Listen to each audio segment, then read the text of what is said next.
Good morning. आज हम एक ऐसे टॉपिक पर बात करने जा रहे हैं जिसका बहुत ही रेलिवेंट इशू है।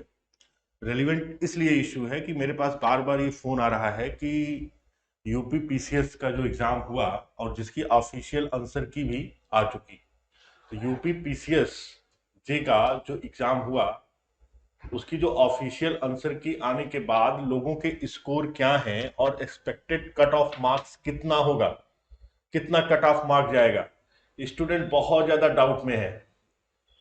और ये एक ऐसा डाउट है जो उनके माइंड में बहुत ज्यादा फ्लेक्सिबिलिटी क्रिएट कर रहा है कि वो मेंस की प्रिपरेशन करें या ना करें। आज हम इस बारे में एक अनुमान की बात करेंगे। हम ये नहीं कहते कि जो हम कह रहे हैं कि वही कट ऑफ जाएगी, लेकिन हमने जिन भी लोगों से मिला और जिनसे मैंने बात की और जो मैंने कट ऑफ निकाला उस पॉइंट ऑफ व्यू से हम डिस्कस करेंगे और ऐसा क्यों होगा, उसका रीजन क्या है, इसके बारे में भी हम आपसे चर्चा करेंगे। तो ओवरऑल सबसे पहले हम जो यूपी पीसीएस जे का जो एग्जाम हुआ, जो आपका 12 फरवरी को Uttar Pradesh public service commission के द्वारा कंडक्ट किया गया, उस एग्जाम के प्रारूप के बारे में हम जानते हैं कि दो पेपर हुए। पहला जो पेपर था वो जीके का था, जिसको हम जनरल नॉलेज कहते हैं, और दूसरा जो पेपर था वो लॉ का था। इसके पहले यूपी पीसीएस ने जो एग्जाम कंडक्ट किया था जे का, वो 2018 में कंडक्ट करवाया था, और 2018 में जब एग्जाम कंडक्ट हुआ तो इस एग्जाम में और इसके पेपर में चेंज था, जीके के पेपर में चेंज था। यहां पर 2022 के जो पेपर्स हुए, 2023 में जो एग्जाम हुआ, जीके में 9 नए न्यू एक्ट ऐड कर दिए गए, एक्ट ऐड किए गए, और यहां पर ये एक्ट नहीं थे। तो कहीं ना कहीं ये जो एरिया था, इस एरिया के कंपैरिजन में ये एरिया थोड़ा ब्रॉड हो गया। और क्योंकि इसका एग्जाम पहली बार था और इस पैटर्न पर एग्जाम पहली बार हुआ, तो इसलिए हमें यह अनुमान लगाना मुश्किल था कि हम क्या पढ़ें और क्या छोड़ दें। लॉ के पेपर को देखते हैं तो लॉ के पैटर्न में जो 2018 में लॉ का पेपर था और 2023 में जो लॉ का पेपर हुआ उसमें भी चेंज थे। पहले क्या था, लॉ के पेपर में जितने भी सब्जेक्ट होते थे उन सब्जेक्ट को हम डिफरेंट पार्ट में डिवाइड करते थे, तो सबको कहीं ना कहीं एक दो क्वेश्चन अप एंड डाउन से इक्वल वैल्यू मिलता था। लेकिन इस बार ऐसा नहीं हुआ। इस बार लॉ के पेपर में जिससे मेरिट को हम रिस्ट्रिक्ट कर सकते थे, जैसे जूरिस्प्रूडेंस पार्ट के जो क्वेश्चंस थे वो बहुत कम आए, और जब क्वेश्चन कम आएगा तो मेरिट कहीं ना कहीं लॉ की मेरिट आगे जाएगी, क्योंकि जीके का पेपर अलग था। अगर 2018 के जीके का पेपर देखें तो ये 2023 के जो पेपर थे उस पेपर से कहीं ना कहीं इजी था, और ये पेपर कहीं ना कहीं हार्ड था। और यदि लॉ के पेपर को देखें तो ये पेपर थोड़ा हार्ड था और ये पेपर थोड़ा इजी था। रीजन क्या था कि अगर नॉर्मल कोई स्टूडेंट प्रिपरेशन कर रहा है तो नॉर्मली आप 80 क्वेश्चन, एक लॉ की डिग्री लेने के बाद आपको ऐसा लगेगा कि 80 क्वेश्चन आप आसानी से यहां पर सही कर सकते हैं। ये मैं एक मिनिमम स्टूडेंट की बात कर रहा हूं, अभी ये 80 क्वेश्चन वाले मेरिट में नहीं है। ऐसा क्यों है, इसके बारे में हम आपसे बात करते हैं, और 2080 से हम कंपैरिजन करने का प्रयास नहीं करेंगे। हम उसकी मेरिट को प्रेजेंट टाइम की मेरिट से कंपैरिजन नहीं करेंगे। इसका रीजन ये है कि जो हम ज्यादातर देख रहे हैं, लोग कंपैरिजन कर रहे हैं कि 2018 में इतनी मेरिट थी तो 2023 में इतनी मेरिट आएगी। हम उस चीज पे कोई कंपैरिजन नहीं करेंगे। कंपैरिजन इसलिए नहीं करेंगे कि उस समय का पेपर का पैटर्न दूसरा था, पेपर का जो नेचर था वो भी दूसरा था। तो हर बार नेचर जब अलग होता है तो मेरिट भी कहीं ना कहीं अप और डाउन होती है। लेकिन ओवरऑल जो पेपर का रेशियो था वो जीके का पेपर 2018 में 2023 की अपेक्षा जहां पर इजी था, वहीं लॉ का पेपर 2023 में इजी था तो 2018 में हार्ड था। और हार्ड क्यों था, क्योंकि जूरिस्प्रूडेंस जो पार्ट है, जिसके क्वेश्चंस ज्यादातर लोग गलत करते हैं, एक ऐसा पार्ट है जिसपे लोगों की कम स्पेशलाइजेशन है। तो ऐसी स्थिति में इस पार्ट का कम पूछा जाना 2023 में लॉ के पेपर को इजी कर देता है। हम ऐसा क्यों कह रहे हैं और इस मेरिट पर क्या मेरिट जा सकती है और किस स्टूडेंट जो इतना मार्क्स पाए हुए हैं वो मेंस की तैयारी स्टार्ट कर देते हैं। मैं इस पर वीडियो बनाना नहीं चाह रहा था क्योंकि मेरे पास इतने क्वेश्चन आए, इतनी क्वेरी आई और इस पर कहा गया कि एक आप वीडियो बना के बताइए बच्चों में जो गलत चीजें उनके माइंड में भरी जा रही हैं उस चीज से वो दूर हो सके, अर्थात उनका जो मेंस का पैटर्न है वो कहीं भी रुके ना। इसी के पॉइंट ऑफ व्यू से हम डिस्कस करते हैं और हम सबसे पहला जो क्राइटेरिया होता है वो होता है वैकेंसी का। तो 2080 में जो वैकेंसी थी वो थी 610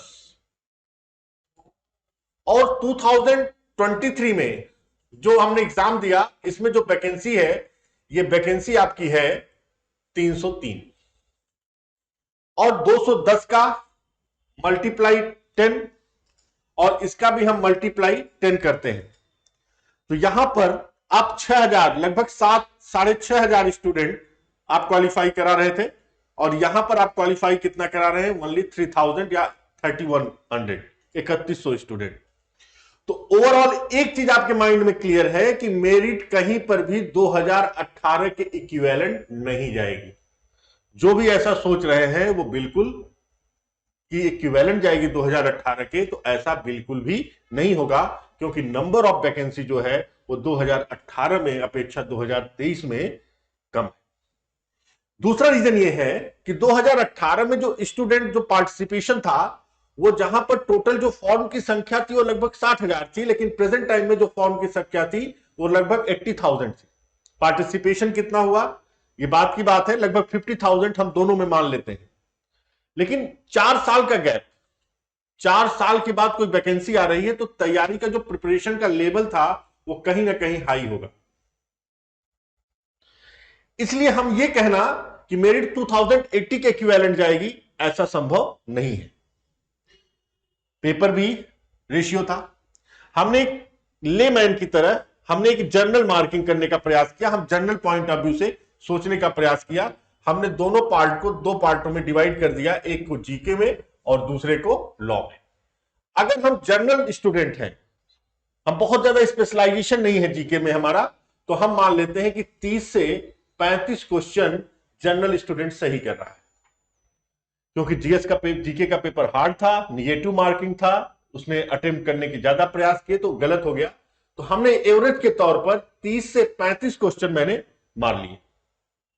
लेकिन जो नॉर्मली सिलेक्टेड स्टूडेंट होंगे वो यहां पर 40 से 45 क्वेश्चन सही करेंगे, ये हमने एवरेज माना। और जिनको मेरिट में आना है उन्होंने कितने क्वेश्चन सही किए, 40 से 45 क्वेश्चन। अगर अब हम लॉ में यही चीज देखते हैं तो लॉ में हमने एक एवरेज रेशियो निकाला, जैसे हमने यहां 30 से 35 निकाला वैसे ही हमने एवरेज स्टूडेंट निकाला और हमने उनको 90 क्वेश्चन दिया और हमने कहा कि 90 क्वेश्चन में जब कोई व्यक्ति 2 की वैल्यू है तो 180 नंबर उन्होंने ऐसे पाया। तो 180 प्लस हमने 35, यदि हमने 30 भी जोड़ दिया तब भी मेरिट कितनी जा रही है आपकी 210। तो एक चीज क्लियर हो जाएगी कि 210 तो मेरिट किसी भी कीमत पर नहीं जाएगी। अब देखिए हमने एवरेज लिया 100 का और 100 को हमने मल्टीप्लाई कर दिया 2 में। मैंने माना कि 100 नंबर जो क्वेश्चन है वो सही कर सकते हैं, लेकिन 2080 में ऐसा नहीं था। तो 100 क्वेश्चन करने का मतलब था कि थोड़ा एग्जाम था। अगर हमने 100 क्वेश्चन को लिया तो 200 नंबर कोई अगर स्टूडेंट पा रहा है और जीएस में वो 40 से 45 सही कर रहा है तो इट मींस मेरिट जो आपकी जाएगी वो 245 से लेकर 255 के बीच में रहेगी। क्लियर जान लीजिएगा, मेरिट का जो रेशियो होगा जो जर्नल का होगा वो 245 से लेकर 255 के बीच में होगा। जो भी स्टूडेंट 245 से 255 के बीच में है, जो भी स्टूडेंट 245 से लेकर 255 के बीच में है वो मेंस की प्रिपरेशन स्टार्ट कर दें और वो सोचे ना कि हमारा होगा कि नहीं होगा, वो तुरंत स्टार्ट कर दें। तो जर्नल की जो मेरिट होगी, मैंने पूरा एकदम आपको पॉइंट ऑफ बाय पॉइंट दिखाया कि नॉर्मली जो स्टूडेंट हैं वो इतना पाएंगे और यदि स्टूडेंट सिलेक्शन के रेशियो से है तो उनका जो रेशियो होगा वो इतना होगा। तो 2000 कितना जनरल की जो मेरिट होगी, जो जनरल की मेरिट होगी 5 क्वेश्चन अप होगी या 5 क्वेश्चन डाउन होगी, तो मैंने आपको बताया कि 245 से लेकर 255 तक मेरिट क्या होगी, जनरल की जा सकती है। अब महिलाओं की बात करते हैं, वुमेन की, क्योंकि वुमेन को रिजर्वेशन होता है, 20% का रिजर्वेशन है, तो हम महिलाओं की जो मेरिट मानते हैं वो हम कहते हैं कि 235 से लेकर 245 के बीच में इनकी मेरिट जाएगी। 235 से लेकर 245 के बीच में। अदर बैकवर्ड क्लास के बारे में बात करते हैं, तो अदर बैकवर्ड क्लास की जो मेरिट जाएगी 230 से लेकर 240 के बीच में रहेगी। 230 से लेकर 240 के बीच में रहेगी। यदि हम एससी और एसटी के बारे में बात करते हैं, तो एससी और एसटी की जो मेरिट जाएगी, जो पहले क्वालिफिकेशन मार्क पर था, अब एससी की जो मेरिट लेंगे तो हम इसको 200 मेरिट मानते हैं। 200 या हम कह सकते हैं कि 180 से लेकर 200 के बीच में इनकी मेरिट रहेगी, और एससी की भी मेरिट 180 से लेकर 200 के बीच में रहेगी। यदि किसी का भी नंबर इस क्राइटेरिया के अंतर्गत आ रहा है, तो बिना किसी डाउट के, without any hesitation, you start your preparation for a mains examination, because you have a more subject. आपको क्वालिफाई करना है, ऐसे भी पढ़ना है, हिंदी भी पढ़ना है, इंग्लिश भी पढ़ना है, प्रेसी राइटिंग भी सीखना है, जीके भी सीखना है, सब्सटेंसिव लॉ में नंबर ऑफ सब्जेक्टों की संख्या बहुत ज्यादा है, सारे सब्जेक्ट को देखना है। तो don't waste your time, start your preparation now without any hesitation. आप इस वर्क को तेजी से आगे लेकर बढ़िए और बिना किसी टेंशन से ये काम स्टार्ट करिए। तो जो मेरिट का रेशियो, जो हमारा अनुमान है, मैं नहीं कहता कि पब्लिक सर्विस कमीशन मैं ही हूं, मैंने जितने भी स्टूडेंट से बात किया उनके रेशियो से मैंने ये मेरिट निकाली है, और मेरे को लगता है कि इसी के बीच में ये मेरिट रहनी चाहिए। मोस्टली जो स्टूडेंट होंगे, जो टॉपर स्टूडेंट है, जिनका लॉ में बहुत अच्छा पकड़ है, जीके में भी पकड़ अच्छा है, तो मैंने उनको निकाल दिया है। मैंने उनको उस मेरिट में गिना ही नहीं है, क्योंकि वो मेरिट के श्रेणी में आते ही नहीं है। तो आप समझ लीजिए, या ये तो 5 क्वेश्चन अप जाएगी या 5 क्वेश्चन डाउन जाएगी, अप या डाउन के बीच में ये मेरिट रहेगी। तो 245 और 255 के बीच में जो भी लोग हैं वो अपनी प्रिपरेशन स्टार्ट कर दें। इस पे याद रखिएगा कि जो टॉपर स्टूडेंट होते हैं उनको हम 280 से लेकर 320 में रख दिए हैं, जिनकी संख्या मैक्सिमम 500 तक हो सकती है, या 200 हो सकती है, या 100 हो सकती है। ज्यादातर स्टूडेंट आपको 280 के बिलो ही मिलेंगे। तो इसका मतलब कि मेरिट का जो रेशियो होगा वो 245 और 255 के बीच में सेफ सब नजर आता है। पेपर में डिफरेंस था, न्यू एक्ट जोड़े गए, पैटर्न में लोगों में अनिश्चितता थी, अनसर्टेनिटी थी, और जब अनसर्टेनिटी होगी तो कहीं ना कहीं तैयारी में उसका इंपैक्ट पड़ेगा। और लॉ का पेपर पिछले पेपर की अपेक्षा इजी था, इसलिए इसमें यह परिवर्तन आ सकता है। तो आप बिना किसी डाउट के, without any hesitation, if you have achieved this marks, you start your preparation without any hesitation.